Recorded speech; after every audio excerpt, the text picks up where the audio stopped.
রাত তখন 11টা। মিষ্টি গল্পের বই পড়ছিল। হঠাৎ দরজায় ঠক ঠক আওয়াজ। মনে হয় মা এসেছে এত রাত্রে, দেখি তো একবার। তারপর সে গল্পের বইটা রেখে উঠে যায় আর গিয়ে দরজাটা খোলে। খুলে দেখে তার মা নয়। প্রিয়া, তুই এখন এলি যে, কি হলো?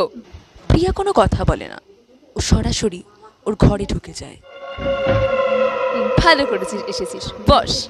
প্রিয়া খাটে গিয়ে বসে আপন মনে হাসতে থাকে। তোকে এরকম লাগছে কেন? কেমন যেন লাগছে আজকে। হঠাৎ ঘরের সব লাইট অফ হয়ে যায়। কারেন্ট চলে গেল, তুই বস, মোমবাতি নিয়ে আসছি। হঠাৎ মিষ্টির ফোনটা বেজে ওঠে।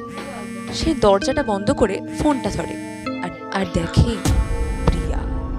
হ্যালো মিষ্টি, কি করছিস? আরে ভীষণ বোর লাগছে, কি করব তাই তোকে একটু ফোন করলাম।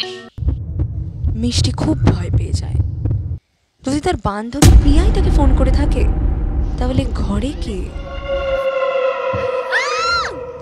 মিষ্টি, প্রিয়াকে চিনতে পারছিস না?